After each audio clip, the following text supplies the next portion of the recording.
Welcome to Lead with Hope with Brandy Kelly, the podcast where we explore the power of hope, leadership, and resilience in today's world. Each week, we'll bring you stories, insights, and actionable advice from leaders, innovators, and change makers. So let's dive in and discover how you can lead with hope.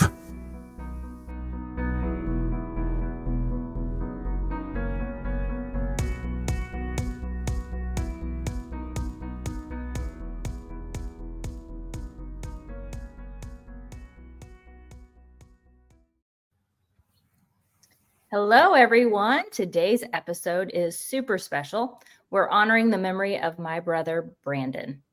And we're going to be sharing a story from one of his classmates, Mistie Adermann. She reached out when I shared a memory book their class created for our family after his passing. It was a gift of healing to our family and an act of hope. So, Mistie, thank you for being here today. You're welcome. Before we dive in, why don't you start off by just telling us a little bit about yourself, who you are, what you're doing today?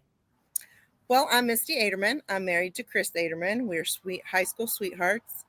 We went to school with Brandy and Jeremy. I was in Bub's class, kindergarten through 7th grade.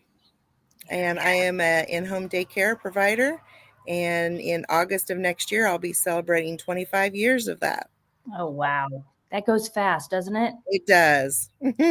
And I celebrated 32 years. Oh, my. It's crazy. We're getting old, for sure. Yes. So, as you may know, the HOPE system that I've created stands for habits, optimistic outlook, passion, purpose, perseverance, and excellence. For you, which one of those letters resonates most with you and why? I would have to say hope. Mm-hmm. Which one of the letters of HOPE, though?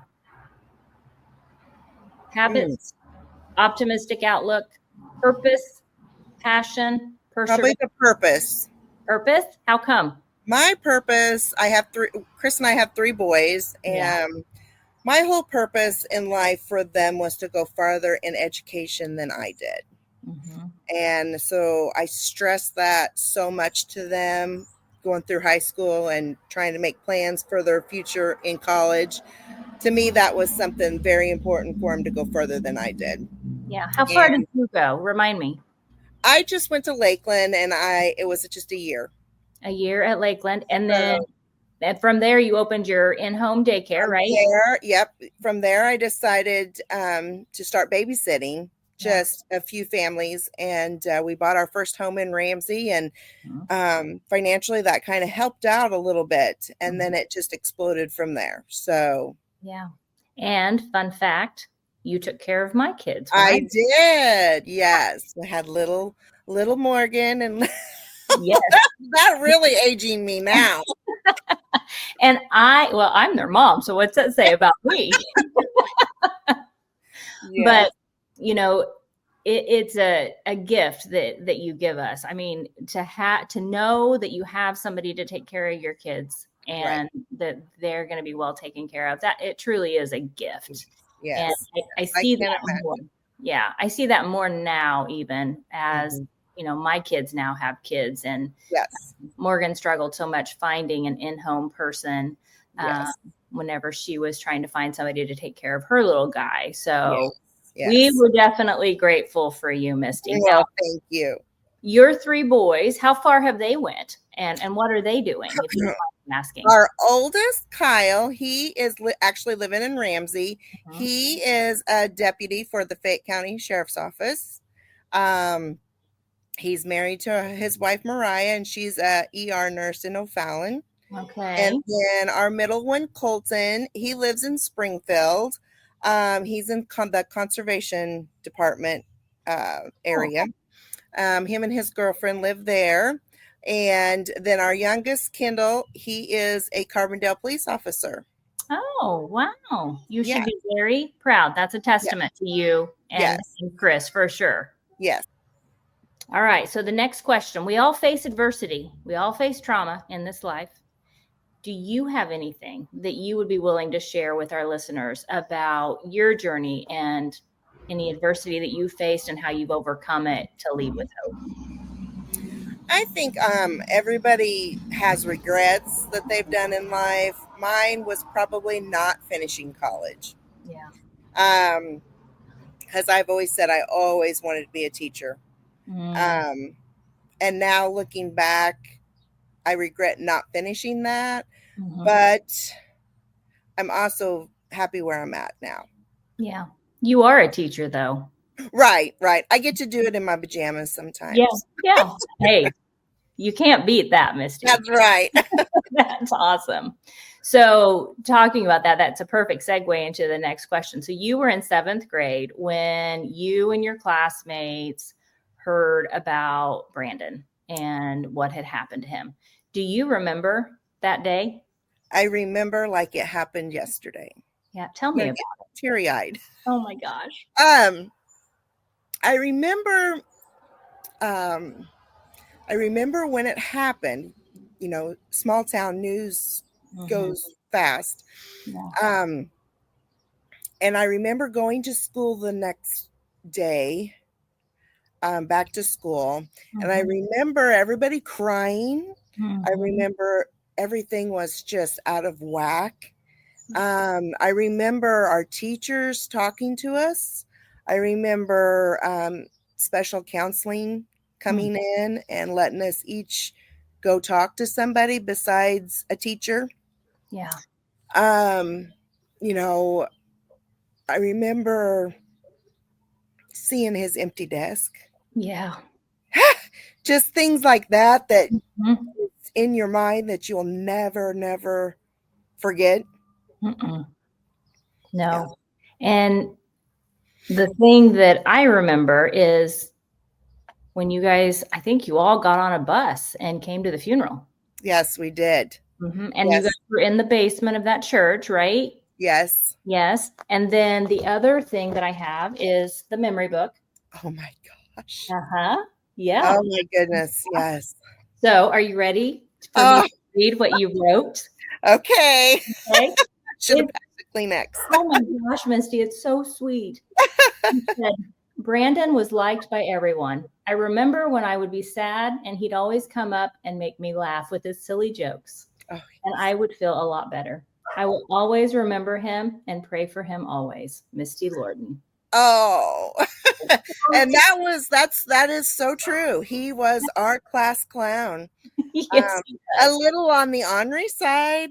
Oh, a lot on the ornery side. If anybody was going to get in trouble, Brandon was involved. Yeah. But he was always putting a smile on your face. And I will never forget the day that he came to school with his Batman haircut. Oh, yes. Yes. That was a trendsetter right there. He had his Batman carved in his head. Little context for the listeners. My mom was a beautician. And so Bub's style, I guess, was, we called Brandon Bub. His style was a flat top. And so it was, I think they said high and tight on the sides and the back. And my mom took clippers and a little stencil, and she would do these little designs for him when he wanted to. And I guess Batman was one of them. I don't even remember that one, Misty. Oh, yes. I will never forget that.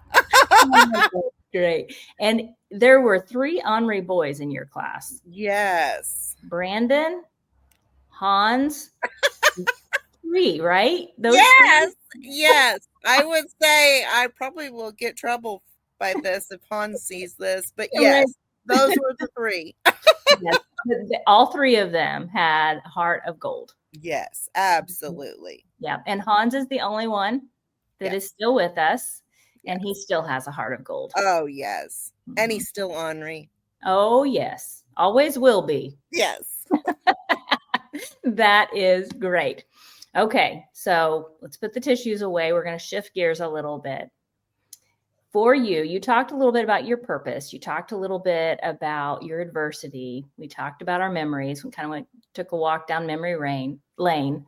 Tell us about a passion project or some kind of a purpose-driven project that you currently have going on. What's exciting you right now? Like what really makes you happy?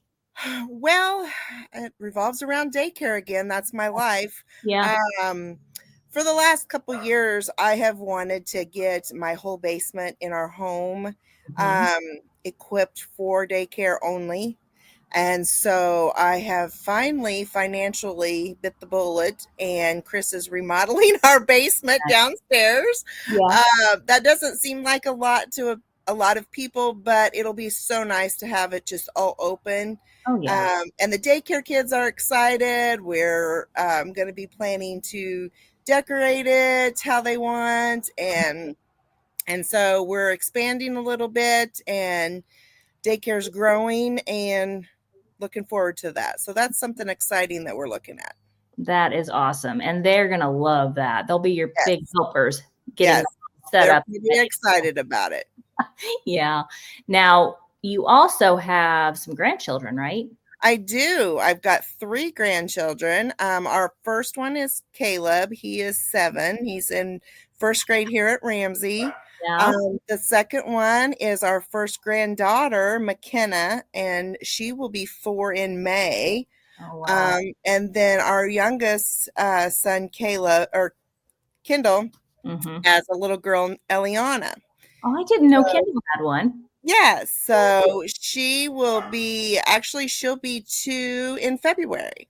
Oh, gosh. And they're just the light of your life, I'm sure. Oh, they are. They are. Love each and every one of them in their own different ways. Absolutely. I have 3 as well. Yeah. 3 boys. So it'll be interesting to see them grow up together and see what kind of trouble they can get into. Yes. I was pretty excited for a first granddaughter. That's for sure. I bet. Yeah. Morgan's hoping the next one will be a little girl, but we'll see. Yeah. We'll be happy with either one, just as long as they're healthy. That's all. That's right. That's right. It's a special time about grandkids. Oh, it definitely is. It's fun. Yeah. So I have a big announcement to make, and I should have had it already out, but because you came on the show today, I want to say thank you to you. And I have officially gotten my first book published. Well, congratulations. With H.O.P.E. And so I'm going to get this in the mail. So once we get off of here, if you will send me your address. Okay. I'm going to send this to you in the mail as a token of my appreciation. And it really does just honor my brother Brandon, and kind of just shares my story about why I went into education. And there's a lot of stories that are personal and professional. And so I hope you enjoy it. You'll probably need to have a tissue whenever you read it. Okay, I will. But I do appreciate you coming on the show. And like I said before, I've read through that memory book so many times, and it really, truly is a gift to me. And I know it was to my mom and to our entire family. And we really appreciate that his class, the 95ers, are still bonded, and you guys are a special group of people. Yes, we count our blessings every day. Bunch of the girls that still get together, we cherish our friendship, and I think Bub had a lot to do with that, bringing us close. Yep, it's a community, and we all need that belonging and that connection and that friendship, and it just makes life so much more joyful and full of hope. So yes, most definitely. Thank you. I'll be looking forward to reading it. All right. Well, you have a great rest of the day, and I will talk to you soon. All right. Thank you. Bye-bye. This podcast is a proud member of the Teach Better Podcast Network. Better today, better tomorrow, and the podcast to get you there. Explore more podcasts at teachbetter.com/podcasts, and we'll see you at the next episode.